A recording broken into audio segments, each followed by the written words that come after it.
สวัสดีครับตอนนี้คุณอยู่กับช่องใจใจ125แล้ววันนี้เรามากับซีรีส์ใหม่สอนแก้ทาง Survival EP 1หลังจากที่เราทำซีรีส์สอนแก้ทาง Hunter ไปแล้ว6 EP นะครับก็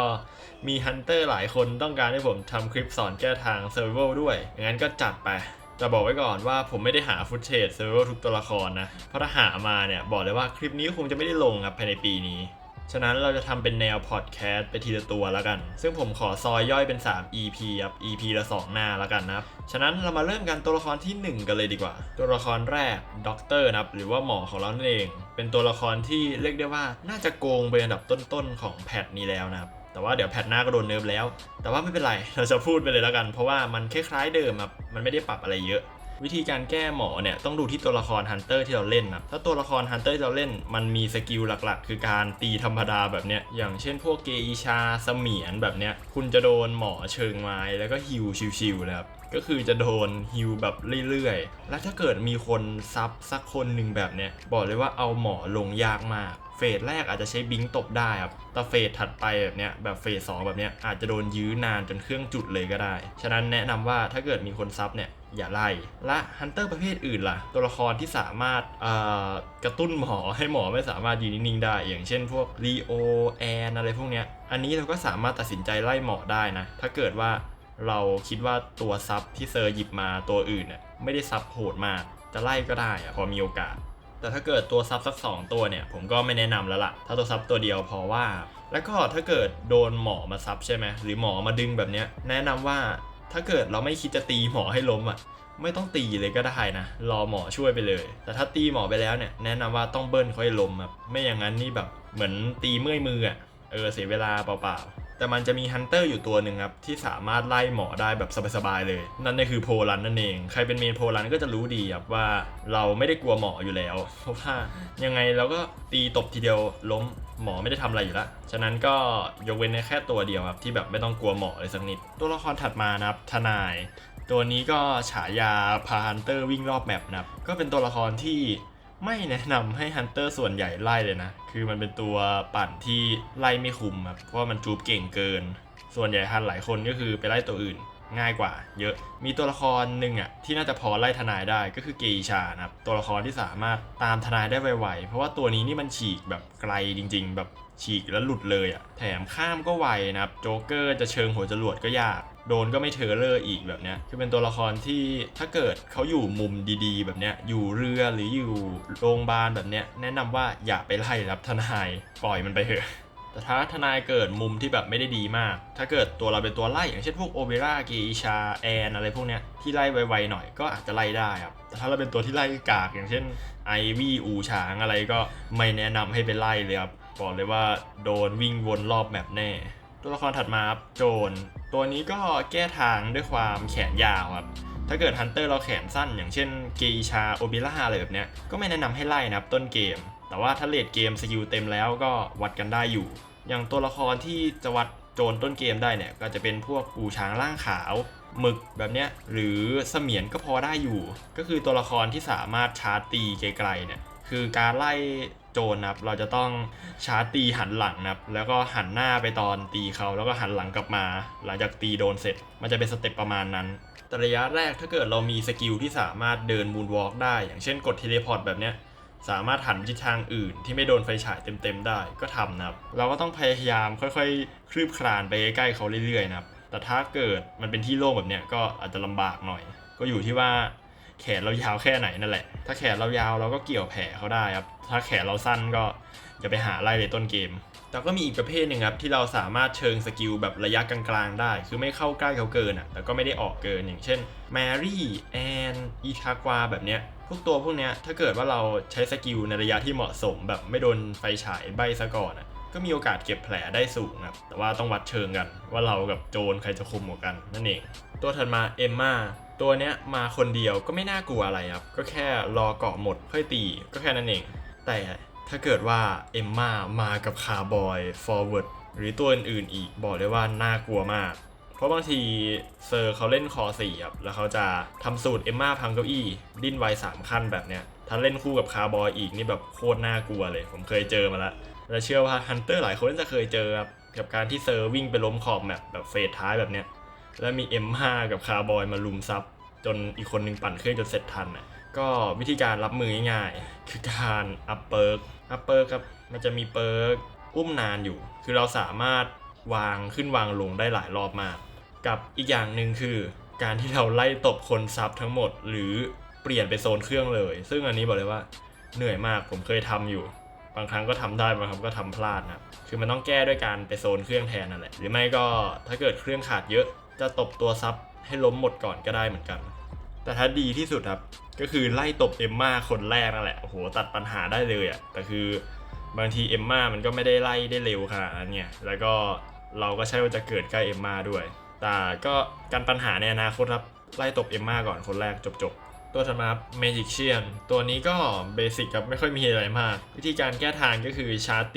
ตีสะบัดนะก็คือแบบสะบัดหน้าจออ่ะไม่ต้องตีตรงๆสะบัดแบบเอียงซ้ายเอียงขวาแบบนี้มีโอกาสที่แบบเราตีแล้วมันจะไปโดนร่างจริงเมจิกเชียนถ้าเกิดเขาจะกดเซียววีแบบเนี้ยก็มีโอกาสลั่นไปโดนตัวจริงเขาอยู่ฉะนั้นก็ลองไปทำดูครับตัวถัดมาย่อส่วนตัวเนี้ยตอนแรกผมจะแนะนำเปิร์ก50 วิเห็นเซอร์นะแต่ว่าแพทหน้ามันจะโดนเอาออกไปแล้วครับฉะนั้นการไล่ต้นเกม Explorer เนี่ยเป็นอะไรที่ยากมากโอกาสหาเจอค่อนข้างต่ำลงเรื่อยๆเพราะเขาบัฟมาหลายอย่างมากฉะนั้นแพทหน้าเนี่ยแนะนำว่าถ้าเกิดไม่ใช่อู่ฉางที่สามารถว้าไป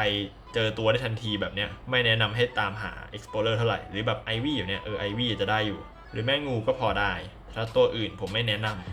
ำให้หาเลยเพราะว่าเสียเวลาเปล่าๆครับแล้วก็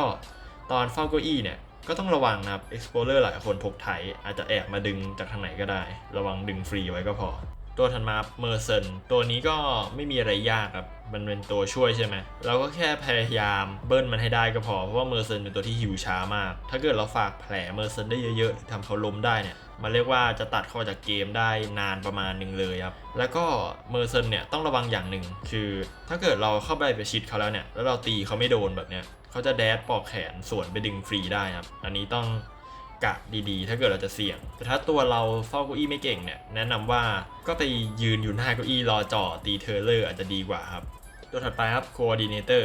ตัวนี้ก็ไม่มีอะไรมากครับมันเป็นตัวที่ฮันเตอร์หลายคนชอบไล่ต้นเกมอยู่แล้วไปตัดปืนต้นเกมนะแล้วก็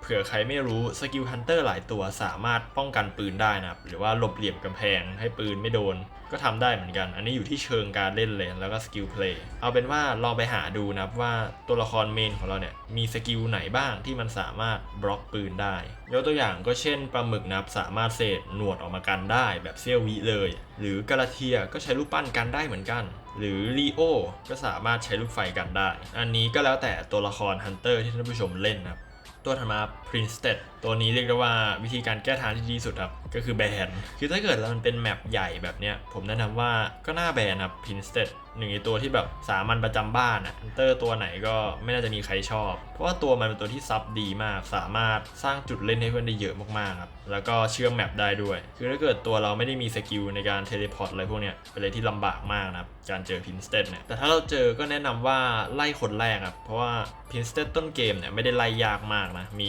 2วงวาร์ปไล่ไม่ยากมากเข้าวงมันไปก็น่าจะไล่ได้แล้วแต่ว่า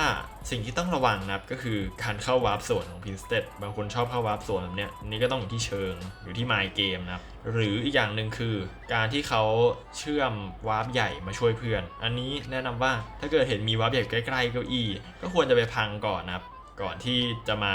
ดักเก้าอี้นะควรจะไปพังวาร์ปใหญ่ไว้ก่อนไม่อย่างนั้นถ้าตัวเราไม่ได้มีเทเลพอร์ตแบบเนี้ยก็น่าจะลำบากครับและอีกหนึ่งข้อควรระวังนะครับก็คือถ้าเกิดเราปล่อยคนล้มไว้เนี่ยแล้วยังมีพินสเตตอยู่พินสเตตสามารถส่งวาร์ปให้กับคนล้มไปกดรับวาร์ปได้ด้วยนะครับอันนี้ต้องระวังดีๆเลยนะแล้วก็อีกวิธีการแก้หนึ่งในการแก้พินสเตตก็คืออัปเปอร์การสตันมาเยอะๆครับ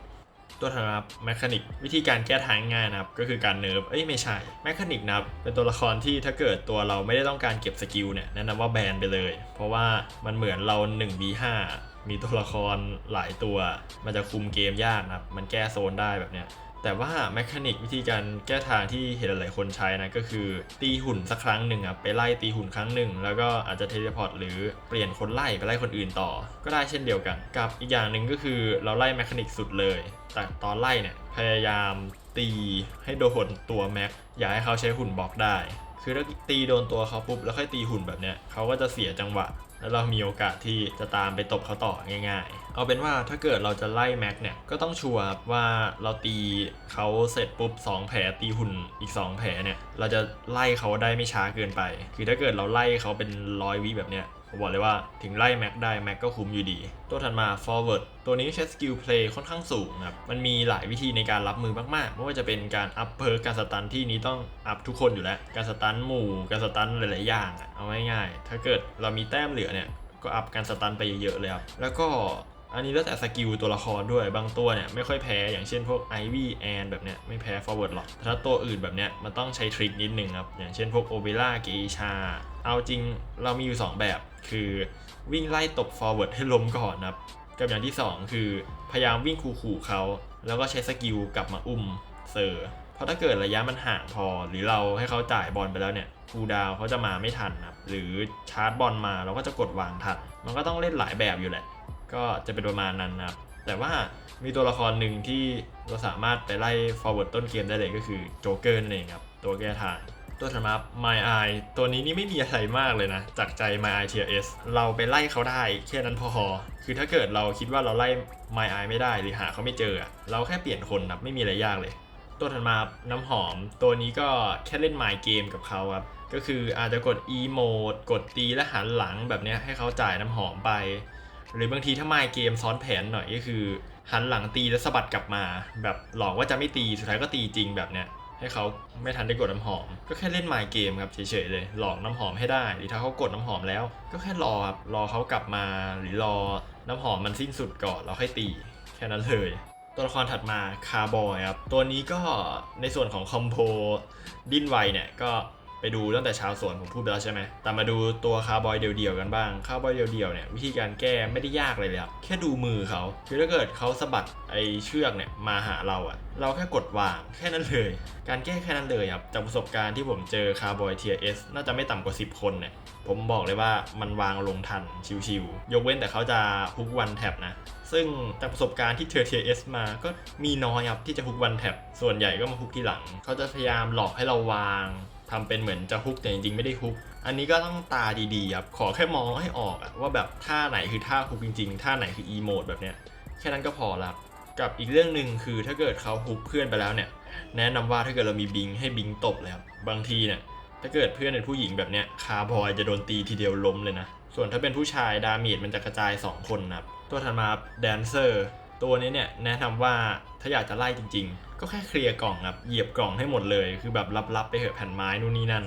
รับๆไปเลยครับมันจะชีวิตมันจะง่ายขึ้นแต่ถ้าเกิดว่าเราเป็นแมงมุมแบบเนี้ยถ้าแดนเซอร์วางกล่องแค่กล่องเดียวเราอาจจะไม่ต้องพังก็ได้แต่ถ้าตัวอื่นก็แนะนำให้พังให้หมดครับชีวิตมันจะง่ายเคลียร์ครบ3 กล่องเขาก็ตัวเปล่าแล้วตัวละครถัดไปครับเซียตัวนี้ก็อยู่ที่ฮันเตอร์ที่เราเล่นครับถ้าเกิดฮันเตอร์ที่เราเล่นไล่เร็วก็ไล่ได้ถ้าเกิดฮันเตอร์ที่เราเล่นเป็นตัวไล่ช้าไม่แนะนำให้ไล่เซียเพราะว่าเซียมันจะได้ดูดนกฟรีเรื่อยๆครับมันจะไม่คุ้มคือถ้าเกิดเป็นตัวไล่ช้าอย่างเช่นปุโรหิตแบบเนี้ยทั้งเกมเราจะเจอนกแบบ 3-4 ตัวเลยก็ได้ถ้าเกิดเซียมองหลังคมๆนะแต่ถ้าเกิดเราจะไล่เซียเนี่ยวิธีการหลอกนกก็แบบเดียวกับการหลอกน้ำหอมเลยครับก็คือเอาตัวไปไถไปกด E mode บ้างหลอกตีไปด้านหลังแบบเนี้ยให้เขาจ่ายนกไปแล้วเราก็แค่เอาตัวไปบังให้นกหมดแล้วเราค่อยตีครับเอาตัวไปแบบบล็อกทางนิดหน่อยแบบเนี้ยตัวมาเอ็มบาวตัวนี้ก็เป็นตัวทำเสมอนะถ้าเกิดเราไม่อยากได้เสมอเราก็แค่ไม่ไล่แต่ถามว่าไล่ได้ไหมก็ไล่ได้ครับถ้าเกิดเรามั่นใจว่ามันจะล้มไวมากๆจริงๆเพราะว่าเอ็มบาวเป็นตัวละครที่จูไม่ได้เก่งครับแต่ประเด็นคือเพื่อนไม่ต้องช่วย1 เฟสเนี่ยทำให้โอกาสที่จะเสมอมันก็สูงฉะนั้นถ้าเกิดตัวเราไม่ได้มีสกิลเคลื่อนที่จะไปตามลงเอ็มบาวง่ายๆเนี่ยจะไม่ไล่ก็ได้ครับแล้วก็อีก1 ทริคเอ็มบาวที่ควรระวังนะครับก็คือการที่เราโซนประตูแล้วเอ็มบาววางลงไว้หน้าประตูแบบเนี้ยแล้วประตูเปิดแล้ว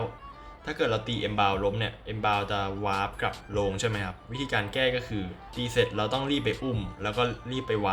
างแบบวางลงพื้นแล้วปล่อยแห้งครับเพราะถ้าเกิดว่าเอ็มบาวโดนอุ้มขึ้นมาแล้วโดนวางกลับเข้าพื้นใหม่แบบเนี้ยเอ็มบาวจะไม่สามารถกดกลับลงได้ครับคือถ้าเกิดเราไปกดอุ้มไวพอก่อนที่เอ็มบาวจะกดกลับลงเอ็มบาวมันจะกลับไม่ได้เราจะสามารถปล่อยแห้งเอ็มบาวได้ครับและตัวสุดท้ายของ EP ที่ 1 นี้ก็คือ Prospector นะครับหรือว่านักสำรวจแร่นั่นเอง ตัวละครนี้บอกเลยว่านอร์ตันปัจจุบันถ้าอยากจะแก้ง่ายๆก็คือไปไล่ต้นเกมครับเพราะว่านอร์ตันต้นเกมไม่ได้จูบเก่งขนาดนั้นครับเพราะว่าแม่เหล็กน้อยส่วนถ้าเกิดเราไม่ได้ไล่แล้วเราโดนซับใช่ไหมถ้าเกิดเราโดนซับตอนลูกโป่งแบบเราอุ้มลูกโป่งมาแล้วนอร์ตันปาแม่เหล็กสลอใช่ไหมให้เราดูหลอดชาร์จครับถ้าเกิดเขาจะดูดเราอัดกำแพงแบบเนี้ยถ้าหลอดชาร์จขึ้นสัก70ให้เรากดวางนะมันจะสามารถวางทันก็คือคนที่อยู่บนลูกโป่งมันจะไม่หลุด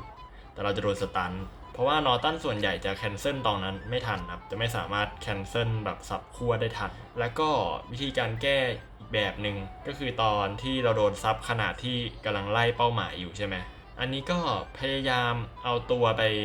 ใกล้ๆสิ่งกีดขวางที่มันอยู่ใกล้ๆครับคืออย่าให้เขาดูดได้ระยะทางไกลอ่ะคือมีอะไรก็ไถ่ๆไปก่อน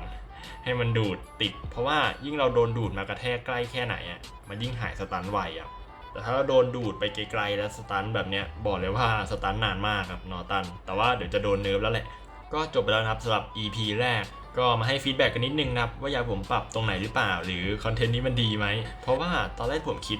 ว่าน่าจะทำง่ายนะแต่คิดไปคิดมาโอ้โหโคตรยากเลยเพราะว่าฮันเตอร์แต่ละตัวมีวิธีการรับมือเซอร์ที่ต่างกันนะผมก็พยายามเอามาคิดรวมๆว่าอะไรที่มันแก้ทางได้เหมือนกัน